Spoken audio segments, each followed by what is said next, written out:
Hey guys, welcome back to the channel. Chi. We are back with some pettiness. So my neighbor's dog ruined my sleep, so I used it to ruin his. Let's see what you did. Seems like they kind of earned it. Every night from midnight to 3 a.m. his dog would bark non-stop right outside my bedroom. Deep, loud, echoing barks like he was announcing the end of the world. Okay, that was a good line. I asked my neighbor twice to bring the dog in.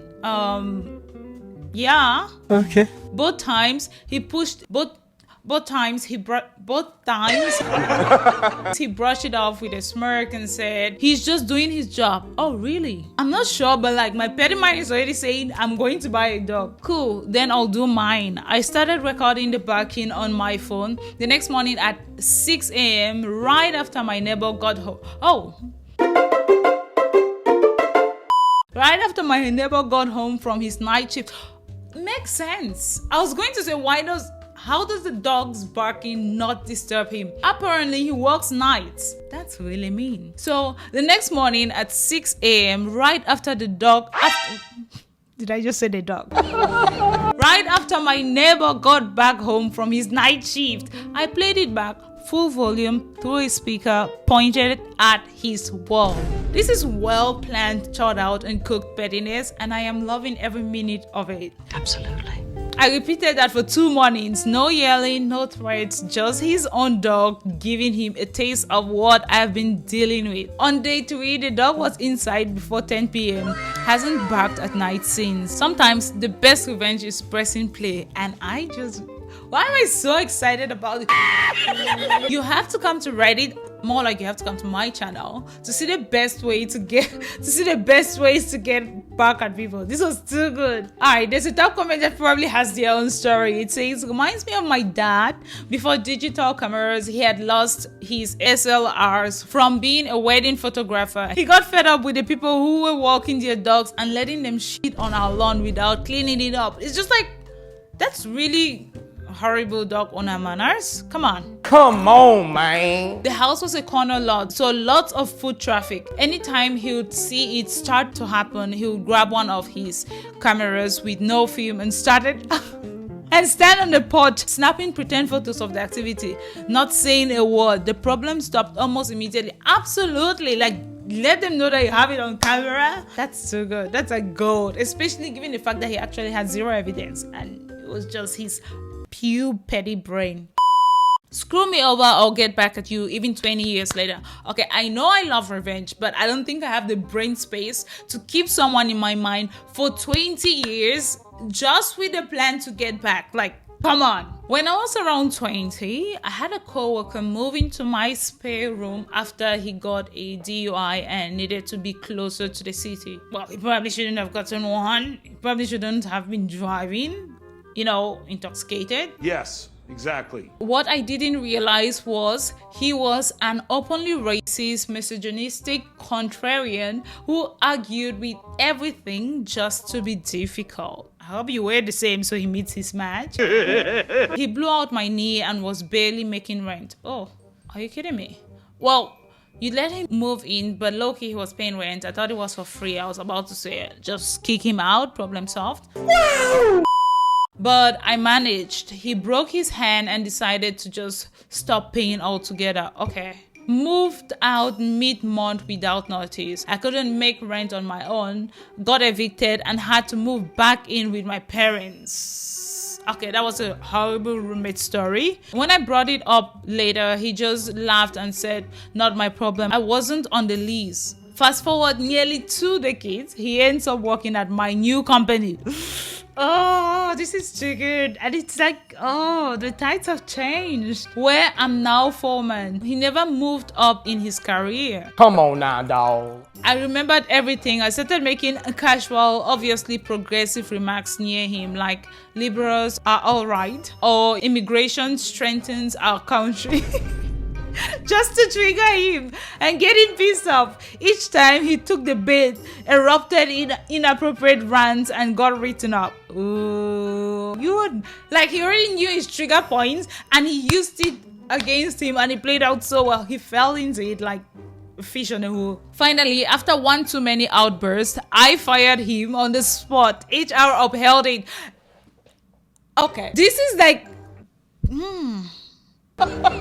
this guy has horns. He actually said, okay, you don't have the right to fire him because like he has done nothing, but then he causes him to do stuff. So he pisses him off, well, triggers him. He starts getting on those ones. It's like, actually today this person said this at work and it was very inappropriate. So there is like a catalog of what he's been doing, and there's like reports, and people will start to notice. And then on the final day, he's like, okay, actually you're fired. This, like, that's not right. Probably after triggering him again. And with all of the receipts that you have from the last time, he has to go. Okay, that's just mean. I'm not that evil. Absolutely. 2 decades later, I got him back. Petty, sure, but satisfying, absolute freaking lutely. The first comment said, this is a slow burn revenge worthy of a mini series. Like, it's really evil. It's not just well thought out, planned out. It was like, this should be under pro revenge. The fact that you didn't even have to lie or scheme, just let him self-destruct while you kept it professional, makes it even more satisfying. Astonishing how some people never grow up, just get older and that's it. Because you cannot have like the same trigger points like 20 years later. Come on, man. They broke the law, fired me, and lost everything. Oops. I don't think OP is sorry at all. They fired me for breaking a policy I never signed. So I got their license pulled. Mean much? I'm just imagining from the business owner's point of view, like, licenses would be so hard to get and such a process and probably very expensive, and you need to have like lawyers involved, which is another money. So losing that, I'll be planning my revenge against you for a long time.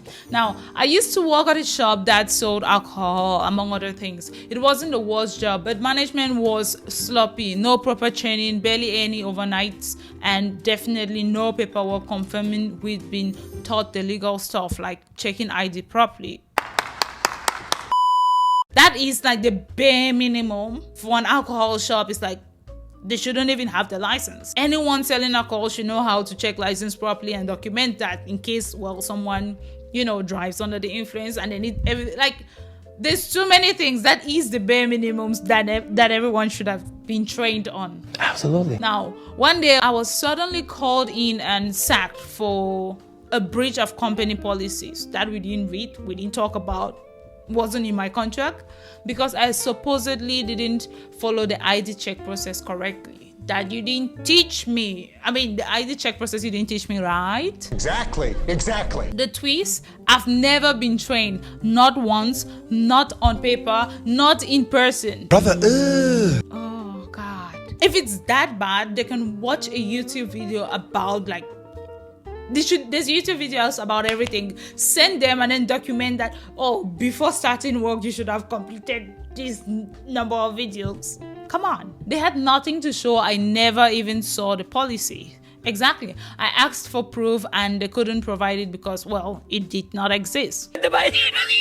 So I left quietly, professionally, and then I reported them to the proper licensing authority. Like, actually, something is going on there. This is... Turns out selling alcohol without ensuring staff are trained in ID checks is a serious breach, especially if you can't prove the training ever happened, which is why I said send an email with all of the videos that people should watch. Like, staff should know this before coming to work. It's that simple. It's not that hard. Their license to sell alcohol gone. Now they can't sell booze at all. I'm also like, question, but wait. Okay. I'm also seeking compensation because getting fired over a rule you were never taught isn't just shady, it's illegal. They tried to play me.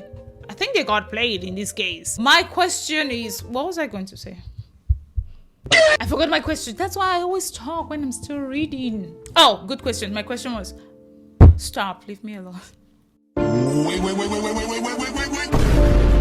The question is, do they know that she did it? Because I'm thinking they would at least suspect, given that, well, OP is asking for compensation. But would they know? And if it's like some way, a job where you knew the owners or somewhere where you lived, they'll be staring daggers every time you walk past by. And they'll be like, they'll tell everyone that this shop is closed down, and people don't joke with their alcohol. They'll be telling everyone this shop is closed down because of this person. I mean, do they know that whoever pulled this up? I don't know. I just got here. They're going to hurt a lot more from losing alcohol sales than you will from losing some part-time job. Talk about an expensive lesson. Absolutely. That's literally someone's business, and they were probably set for life. I feel bad. Like, I'm a good person. That's why I feel bad, right? Shut up. Lie to me, bye-bye, 20,000 plus commission. Now, I'll actually be really hurt if I lose that type of money in commissions. A while back, my wife and I decided to downsize, and so we were out there dealing with those pistons of honesty real estate agents on a weekly basis. We attended an open house for an apartment that we fell in love with, and after another arranged viewing, we made an offer with the agent, Paul. Dear Paul, what did you do? Me? Just hanging around. Now, Paul was your stereotypical agent, sharply dressed, talkative, and smarmy, with an attractive assistant to hand out the brochures. But he had the listing for what we wanted, so there was no avoiding him. Our initial on the listing price offer was refused with a counter offer which we thought was over the odds, but we wanted it badly, and as we were downsizing, the extra 20,000 or so was not a strain. We agreed to the price on a strict provision that the impending open house for the weekend will not proceed, as we didn't want to run the risk of someone throwing in a higher offer, obviously, and don't be like, your money becomes trash once they get a better paid offer. So yeah, I'll take it, close the listing. Contracts were to be exchanged on the Monday. This was agreed to by Paul. I drove past at the time of the open house. The guy had to make sure. That's like gold. You had to make sure. Absolutely. I drove past at the time of the open house just to check out the neighborhood again and saw signs out. The line bastard. So being petty, we went up to the apartment, said hello to Paul and Jackie, who were a little surprised to see us, and then proceeded to follow around any visitors and pointed out the deficiencies as we saw them. Oh my gosh. Just walk around. Oh, that's so cruel. Just walk around and be like, this window is stained. Oh, I don't know. This wall is stained. And is that mold I see? That's too good. It's exciting, but it's like super mean. I'm having you kicked out. You're messing with someone's livelihood. But like, this is too good. I'm enjoying it. Oh.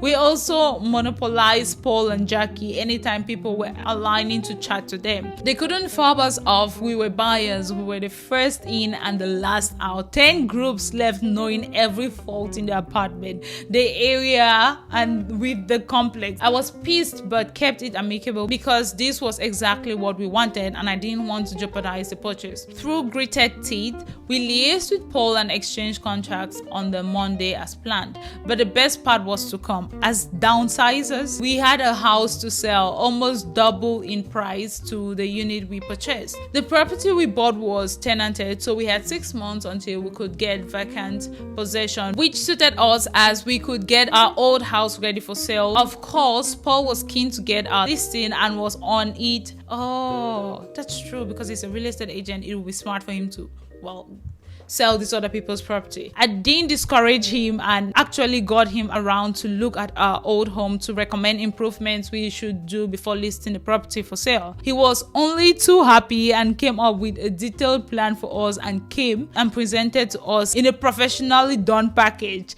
We followed up every month asking for updates. Oh, that's so good. Nice. It took us 5 months of work to get it ready to list. Please tell me you listed it with Paul. Like, please. This is 5 months. We phoned Paul to come out and have a look at the property ready for sale. They keep driving the knife in. He turned up and was blown away by the improvements, and you could almost see him salivating to have to have this listing. He arrived with comparable sales and a price in mind and did pressure me to sign listing documents there and then, but I made the excuse that my wife was away for the next couple of days. She wasn't. And there was no way I could agree to a listing price and sign documents without her. We made an appointment for later in the week. Oh, Paul, he's about to be served. Absolutely. And that was the last time we saw Paul in person. I haven't gone through the labor, but I'm exhausted. I'm upset. Our listing with another agent went live on the property website 2 days later, and the first person I forwarded the advertisement to was Paul. He cannot be this savage. I simply said that this was a direct result of lying to us. Oh, he told him why. Well, not just doing the passive aggressive. I simply said this was a direct result of lying to us about canceling the open house and that we couldn't reward someone who did that to us. But he actually put in effort and told you the changes to make. We got an offer that we couldn't refuse on the very first open house. The new agent pocketed just over 20,000 in commission. Probably loose change to agents, but it wasn't Paul's loose change at least. I don't think that's loose change. The well-calculated planned evil is just chef's kiss. That was it for me today, guys. If you need some ideas to be petty, just ask. Let us know what your problem is. I'm pretty sure we would have some for you. I'll see you guys in the next video. Subscribe. Bye.